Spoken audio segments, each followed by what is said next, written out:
This is a TLDR tier list for next week's mutation. This is based on solo play because your ally is a random factor that cannot be accounted for. Also, this is based on above average co-op knowledge. Mechanical skill is not that important in co-op. Adjust these rankings based on your own knowledge and skill level. For a mutation like this one, enemy comp matters a lot. So if you don't get a favorable enemy comp, things are going to be really hard.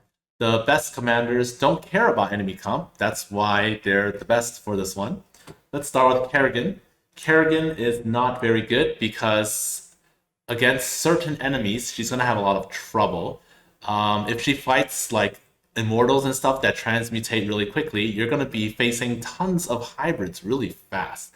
You can use P2 for stuns, and that's probably best, but you're going to be under a lot of pressure. And if they have a lot of ranged units that hit you first, they might transmutate into higher tier stuff before you even get a chance to fight back. So your best bet is probably Mass Ultras. But yeah, you're going to have to go back and heal a lot, and you're going to have to stall with Omegas, but Omega stalling also gives them a chance to transmutate, so you're going to have to be on top of your game for this one. If you're fighting pattern B, you're going to face more air hybrids, and then they're going to transmutate to big hybrids. Really, really sucks. So not so great. Karax is pretty good.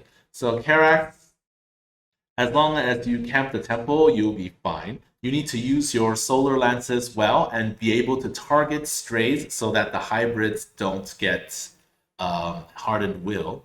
And that's about it.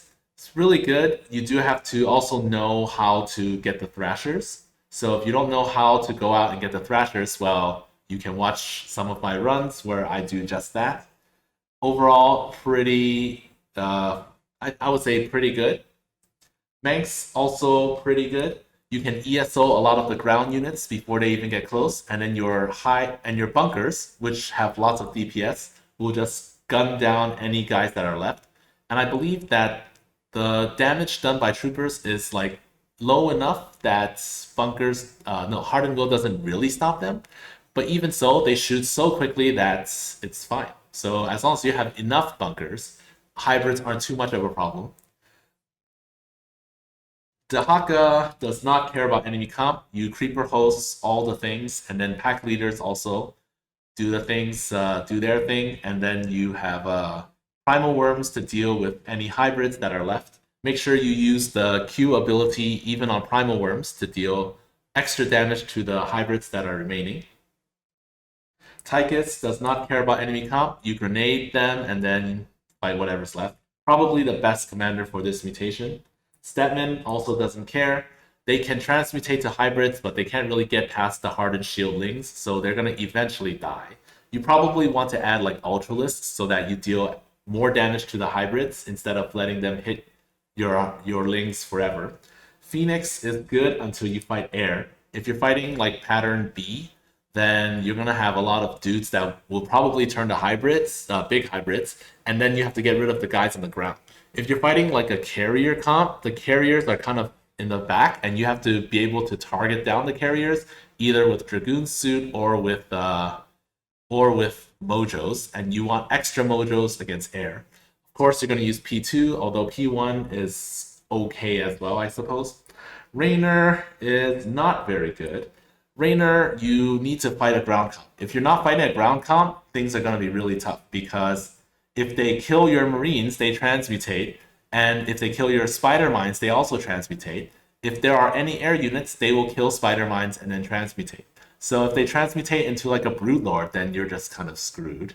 So very, very comp dependent, even so not very easy to execute. You have to spawn camp and do it well, and you need like Vikings to fight air units. So yeah. Nova is pretty good. You can airstrike the waves and then siege liberators and deal with the rest. You have to make sure your airstrikes are good. And you also have to use snipe on whatever isn't dead, or like secret missiles, because if not, then they're gonna transmutate into bigger things, or if they stay alive, they're gonna give hardened will to the hybrids. So you also don't want that. Stukov, haha. I think I'm the only person who has ever beaten this, so I think. And If you haven't watched it, you should watch it. It's a super good strategy that intentionally forces air hybrids to transmutate over unpathable terrain so that they become ground hybrids, but they can't walk towards your base. You should try it if you use Stukov, but I don't think you should because it's really difficult. Same with Han and Horner. You don't want to use Han and Horner because, yeah, they're very, very fragile. So if you aren't fighting a ground comp, that's a problem. If you're fighting like if there are air units, they're gonna transmutate to ground stuff, sure, but if they don't die to one strike fighter hit, or if they transmutate while the strike fighters are flying by, they're man, hardened will is gonna be a problem. If you're fighting too many hybrids, Reapers won't be able to handle them, so overall not so good. Vorazun is in that middle zone again because against Terran, it's much easier since they don't send detection for a long time. If you're fighting non-Terran, then you need to be able to take out detectors quickly or deal with you need enough Corsairs to take out the detector, but you might also need ground units to take care of the ground stuff. So it's not great. However, it still balances to be.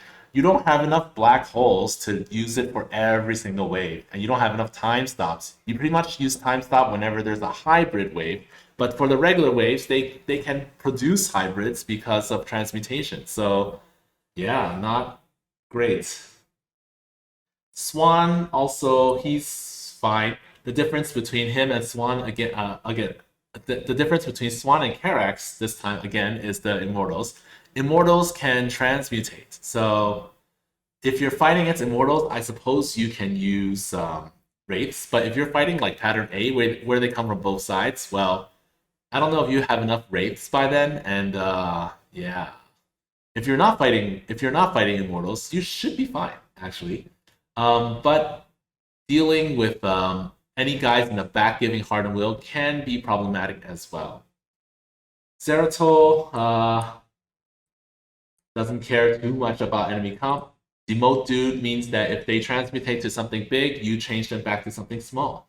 Zeratul can be in the back line swinging at whatever dudes are giving Heart and Will, and then your DTs will slash whoever's left.